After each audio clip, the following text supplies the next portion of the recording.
feedback. How about you? Do you like to get a little feedback? Yes. So I'm going to be asking you for feedback. How many of you are currently in undergraduate? By show of hands. How many of you, undergraduate meaning tertiary? No. How many have just graduated from college or university? Okay. So that's most of us. What are the rest of you? Give me a flavor. Give me a flavor. What are you doing? I left school 20 years ago. Is that anybody's story? And I'm still wondering, where is it that I want to go? Okay, okay. I'm sure many of you are wondering, why am I walking around with this crown on my head, right? Okay. I'll tell you why. Because I'm a queen. Yes, I am. A queen. I call myself, or I have been called by some that I've worked with, the queen of turnaround. The queen of turnaround. And I guess for me, when my good friend Nnamdi, we were partners together at Phillips Consulting some years ago, and I learned so much from her, work content and spiritually, awesome lady. So just give Nnamdi Crescent a round of applause.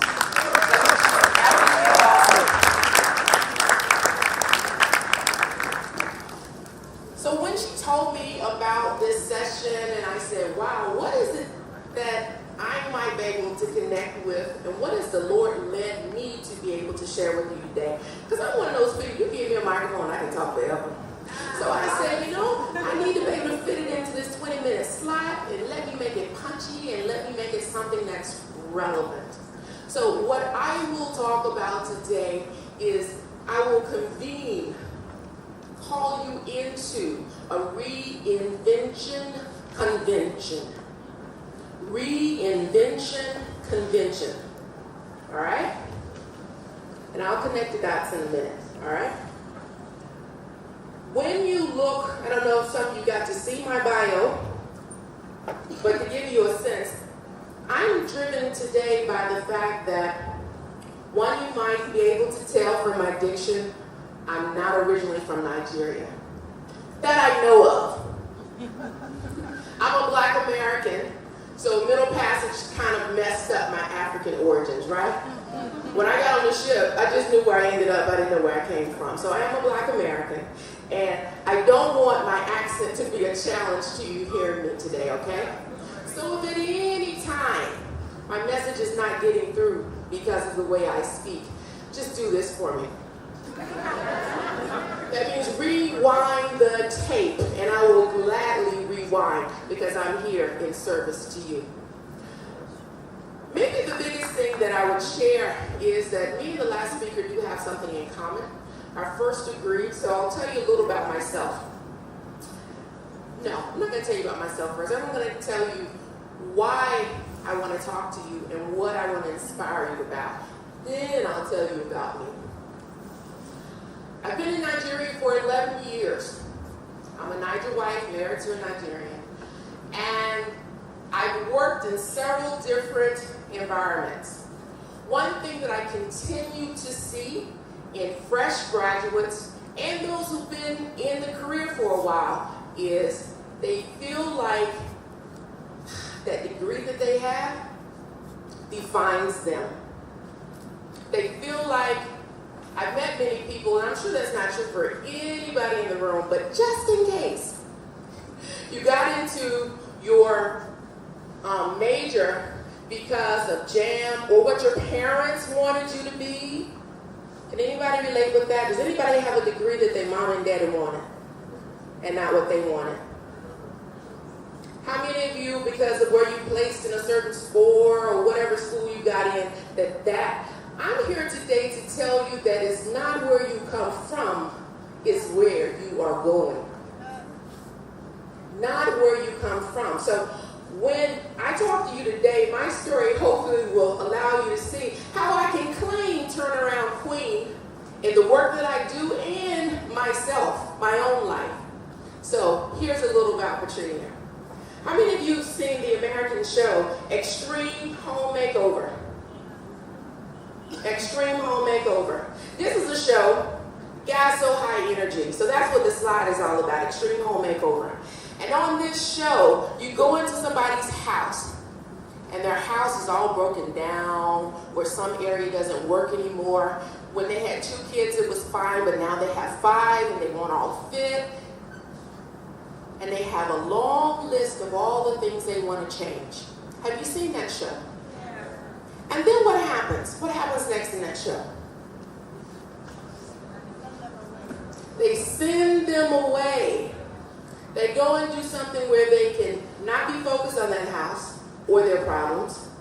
And when they come, and then they spend, a week or whatever, ripping it apart, rebuilding it, having a plan, having a design, putting it together, looking at the specifications that that family has given them based on what they want. And then when they come back, it's this big reveal, right? They park the bus in front of the house, have a big crowd, and then when the bus moves out of the way, everyone cheers, and they have had an extreme home makeover. And everybody's in tears, say, oh my God, I never thought this was possible. I believe that we can do that with our lives. I believe that oftentimes where we start, it fit us at the time. It fit us. And we were content. But it's something about growth. It's something about, being restless sometimes that helps us to see that that's not who I am anymore. I have outgrown this circumstance, or I have outgrown this situation, and I'm yearning for more. I have some specifications in mind of what I'd like to see, but I might not know exactly what it is. But I know that it's bigger, I know that it's blue, I know that it's this. I may not know exactly, but it ain't where I am right now. Okay? Can anybody relate to that?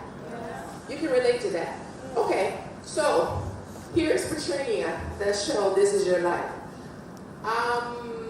I am originally from Winston-Salem, North Carolina. So in the States, that's way in the South. All right? Youngest of 3.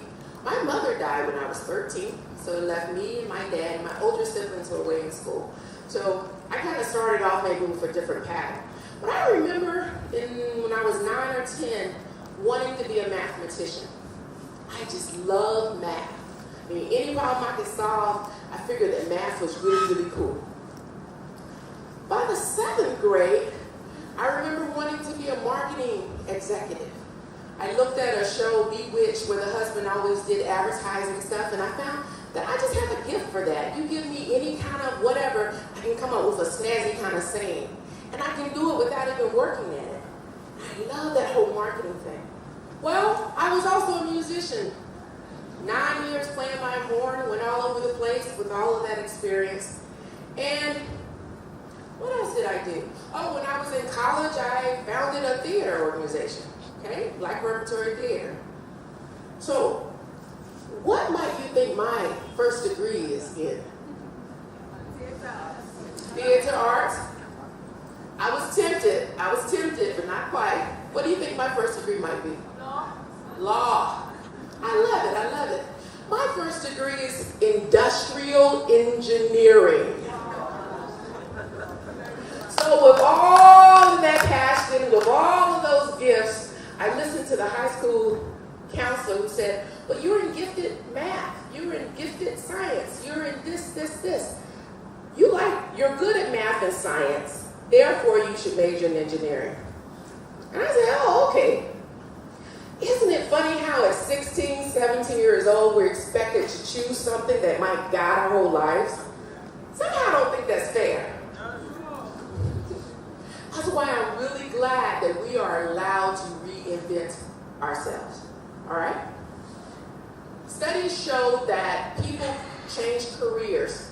It used to be 5 to 6 times. I now see some statistics, easy for me to say, some statistics that say up to 11 times people re-career. Okay?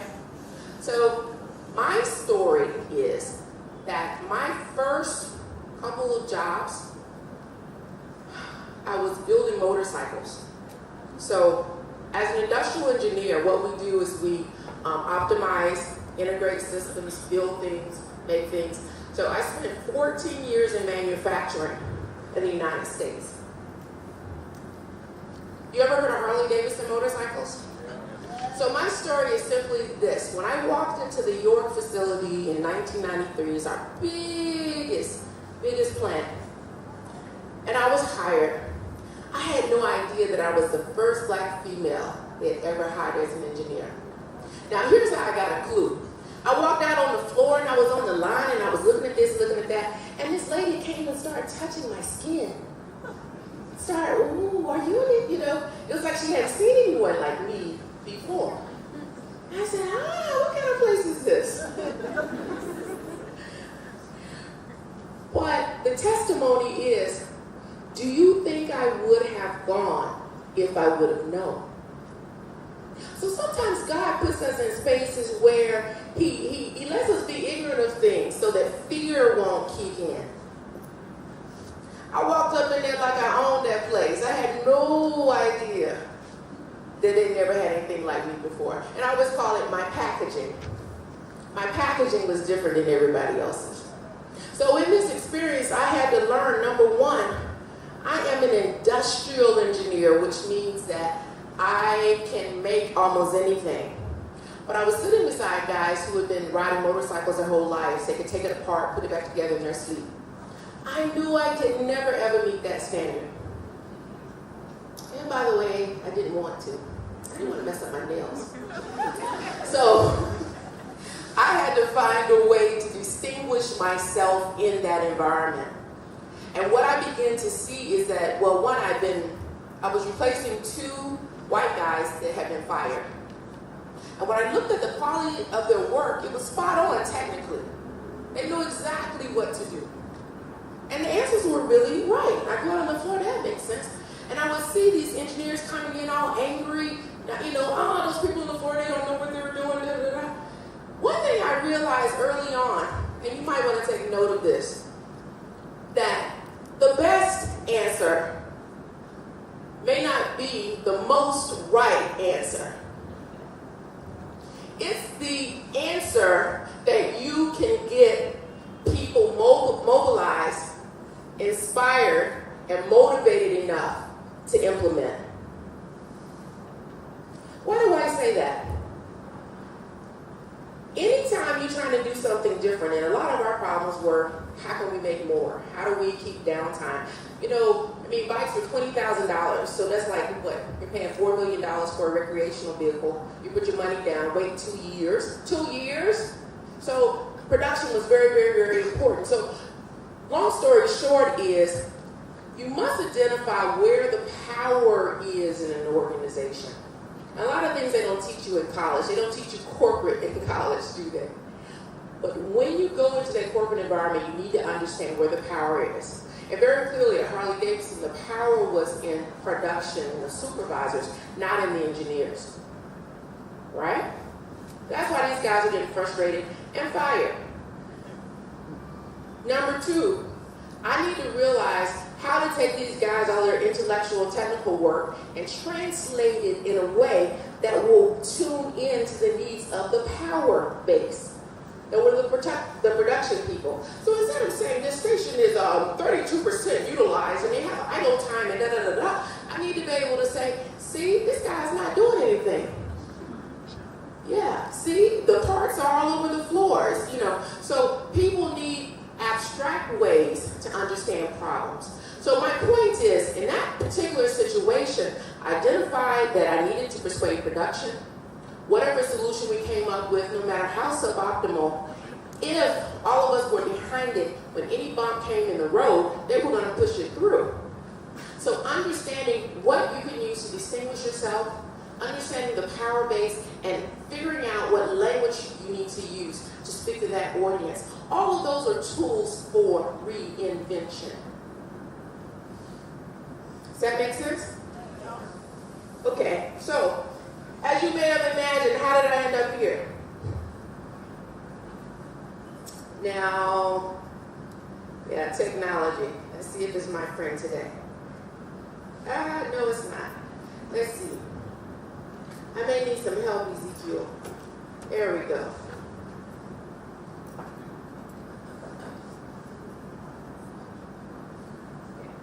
So, in terms of how did I get here today, I'm married, like I said, to a Nigerian. We met undergrad, thank you. We were both in engineering school. And when I met him, my husband had a vision. I love that about him. He was a civil engineer, and I remember how we used to ride around the neighborhood, ride around in Raleigh where we were in school, and he would say, baby, one day I'm going to show our children structures that I built. One day, look at this bridge, I'm going to do stuff like this. And da da da da da. And I kind of had a bias for, a foreign band because I'm an adventurer. I like to experience different things. So, for our first 17 years of marriage, we were in Pennsylvania, because my job took me there. And then something happened. I think is it Nigerian men or specifically Igbo or something? It's like a timer goes off at a certain point in their life, and they want to come back to Nigeria, right?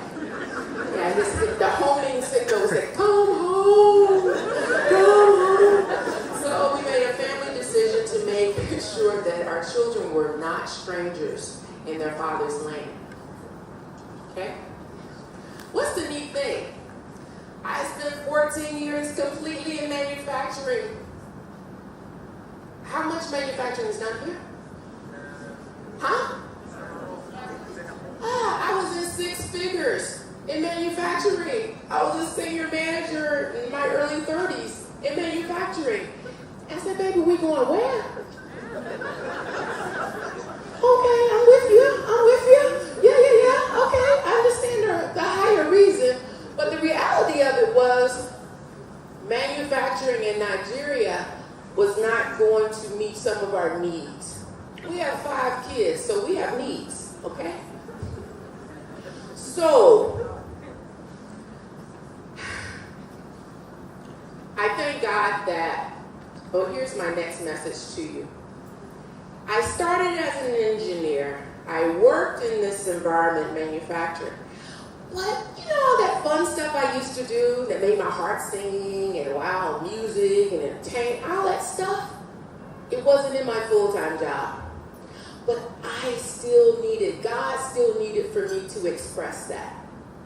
My need to do service, I still needed to express it. So while I was working a full-time job, having baby after baby, that's one thing we have in common with these 5 kids, working and going to school, I made time for something that did make my heart sing, and that was organizing a Black History Quiz Bowl. It's a competition in Pennsylvania. 10 years, won awards, awesome. Kids learn it though, because I believe if you don't know where you come from, you don't know where you're going.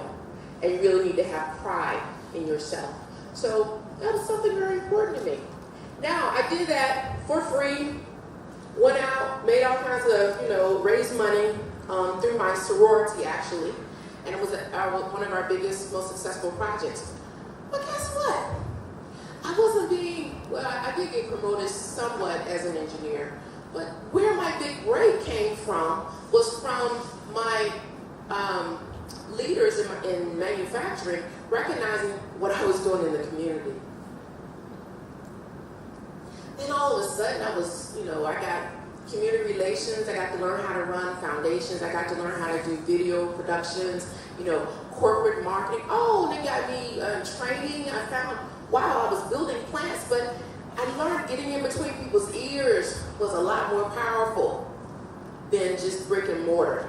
Here's an example. As an engineer, we can calculate, if we build something, what it will produce. But when you get inside people's consciousness, inside their brain, inside their heart, it's between the ears. There's no way to measure how far they can go. So it was while I was working, my title was engineer, that I had all of these experiences that nobody was paying me for, by the way. But guess what? I changed the environment. I would jump, but I don't know how strong the stage is. When I came over to Nigeria, all those things that I had done in the volunteer mode were now valid skills transferably that I could claim. So here's my message to you. Don't feel like you can only claim those skills that you got paid for. Look for opportunities to express your gifts that God has given you. And through that expression, you're blessing somebody, then the blessing comes back. I mean, it's amazing how God works this thing. You give, you get, you give, you get. You're sharing, you're growing. And it's preparing you for that next best thing. So let me just share something with you, just by way of a story. On the screen, you see the cocoon and the butterfly. So I'm going to take my queen off now, so I'm finished with that phase. I think I'm on. Do I still look good? Yeah. Is this nice? Yeah. So repackaging here. All right. There was a little boy, and he was walking through the park, and he came across, was like, you know how cocoons, a butterfly cocoon? But now it's a caterpillar first, isn't it? Yes, it's a caterpillar. And then it might crawl up on a tree and freeze. And you start having a cocoon grow around it. Are you familiar with what I'm talking about? Well, this little boy found the cocoon after it had fallen out of the tree and it was on the ground. And he felt very passionate about taking care of it. So much so that he picked it up, took it home, put it in a jar, and put a lid on it. And every day he was waiting for the cocoon, looking at the cocoon, see how it would change. And each day he would see it just moving, like it was fighting inside of the cocoon.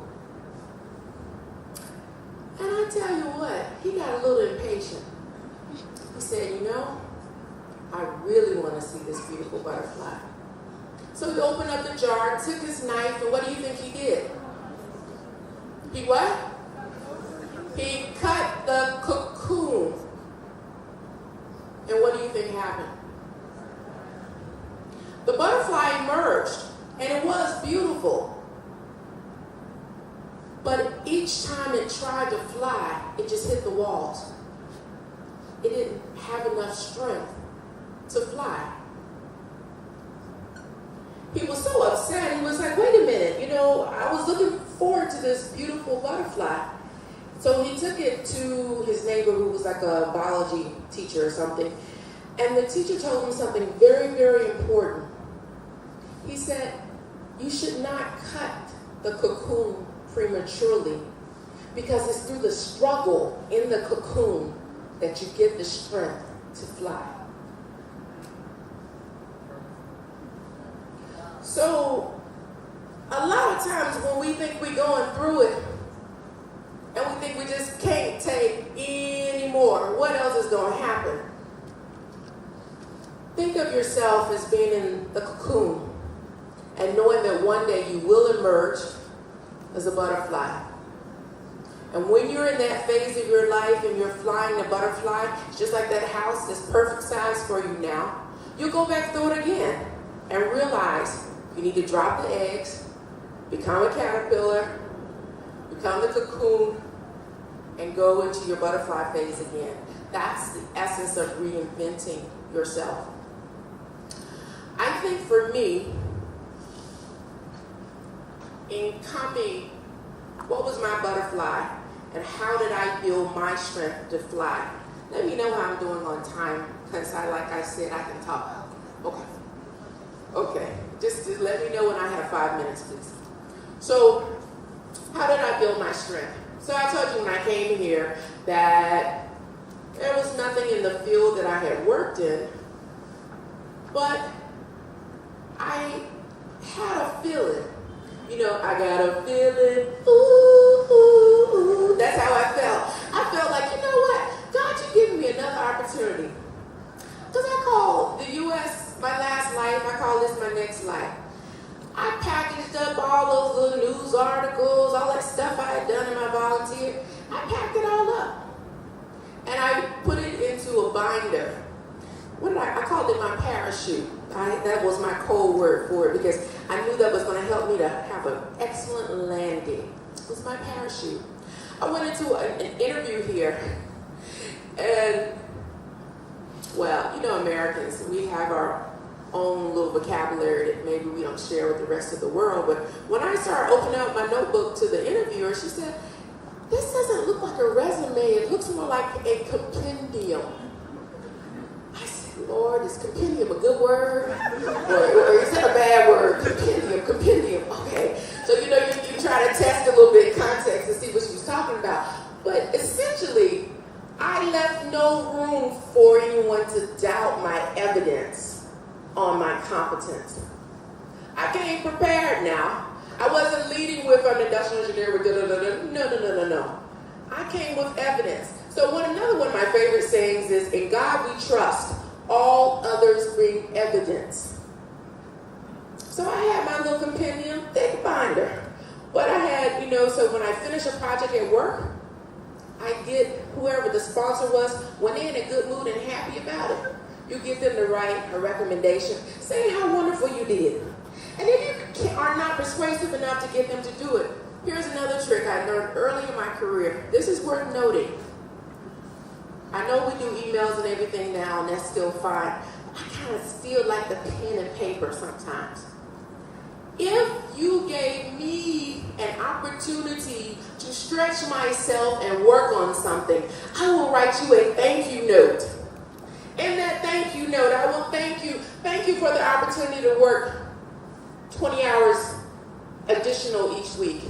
Thank you for the opportunity to learn this new skill. Thanks for the opportunity to save X amount of money. Thank you for, I'm thanking you. But I'm creating a record of what I did now, aren't I? Evidence. Think creatively. What are ways? But a lot of times, and this is, I'm in my 40s. I won't tell you where I'm in my 40s, but I'm in my 40s now. And even now I'm learning something new. I have just learned that fourth quarter doesn't count at Shell for performance. Fourth quarter doesn't count. You need to have your evidence by the third quarter because all the performance reviews are done in November. Silly me, it took me 7 years, but now I get it. You need to be open to opportunities to learn and know that it never stops, all right? I just left the dentist and I was coming out and looking at my BlackBerry, and my cousin had sent me an email from the States. The essence of it is, we have an 83-year-old aunt who probably this time last year didn't know how to text. She had a little, phone. All she knew how to do was answer. Okay, somebody actually had to help her to dial, to call. Well, this cousin has bought her a Samsung Galaxy. It's got YouTube and everything on it now. And my Aunt Mary is stepping up to the plate, 83 years old, and learning how to do everything. Okay? Now, she calls YouTube moving people on her phone. She don't know what to call it, but I tell you what, she knows how to use it, and she's not afraid to try. What I've observed in life is there are many people procrastinating, waiting because they don't think they'll get it perfectly, while there's somebody right beside them failing, but learning and growing all the time. Don't be that person that's afraid to try something. Be like Aunt Mary and step out. 2 quick concepts I just want to leave with you. One is my daughter taught me. So our kids range from age 23 to age 7. So our 23-year-old daughter is a biomedical engineer in Merck. And she came across this concept, and again, teaching moms. So when you make investments in those kids, don't be surprised when they come back and they can out-talk you, out-teach you, out whatever. Just sit back and, yay, thank you, God. So she was sharing with me, she said, Mom, in your career, you've done this industrial engineering. When you came to Nigeria, you worked in a bank. I managed everything non-banking in one of those new generation banks. And it was awesome. So I'm going to tell you 2 quick jokes, too. Oh, let me finish the career, then I'll come back. So then I left the bank after 1 year. I said that was enough for me. I had 1 year. I went to Phillips Consulting, that's how Nnamdi and I met. I was a partner there in learning and organizational development. And I was there for 2.5 years. Absolutely loved the work, loved it. But when I got the opportunity to move to Shell, to now, I was head of infrastructure services, so I managed all of the residential and office assets for Lagos and Abuja. So I had about $700 million of contract value underneath me. So I had commercial responsibilities, technical, and customer service. All right, you see how that mixes with my career? I got an MBA along the way, and I majored in marketing and HR. Okay, so this is kind of things. So when I went to Phillips, I realized that a large part of my income was going to be determined by how well I could communicate. So I was doing sessions, people smiling, nodding their heads, and then I would test for understanding, and it was like, huh? So I realized that my accent was getting in the way. I was using examples of baseball, getting around the plate, and people looking at me like, huh? You know. So again, tuning into your audience. But this is what I did. So again, I went and looked at Africa Magic. I said, you know what? I will not be outdone. I'm in this new place. I need to eat. My kids need to eat. My husband need to eat. Let me figure out how do I communicate. So I became a little Africa Magic. Ah, jazz. That's what that is. Oh, okay. Waka waka. That's what that is. Okay. Because when I first came, I was trying to drive myself because I was determined I would not be locked up on Sunday. I got my driver to teach me how to drive this stick. So going up the Falmouth Bridge, you know, boom, boom, boom, boom, boom. And when you try to get in here, my kids would hide in the back of the seat. And I was like, these people are so nice. Everyone's waving at me. Why are these people waving? Oh, this is a wonderful place. And it was waka, waka, waka. So now, it's all about context. Last but not least, let me just leave you with what we have on the screen is a ladder, traditional model that we go up straight. So again, what my daughter taught me was careers are like T's. A T can be wide, right? And not so deep. Means you've done a lot of different things, but you may not have depth. So that's the risk you run by being wide, is that you may not be deep. Or you can be very narrow and be very deep. You're an expert. You know everything there is about it. When I understood that metaphor, that helped me to understand myself. So I'll share with you what I think the secret is. You need to be wide, so flexible like I've been in my career, but have at least one or two things that you're deeper than anybody else in the room. They call it jack of all trades, master of at least one. Okay? Be a go-to person for something. So last but not least, we climb the ladder, but Sheryl Sandberg at Facebook tells us that it's really a joggle gym.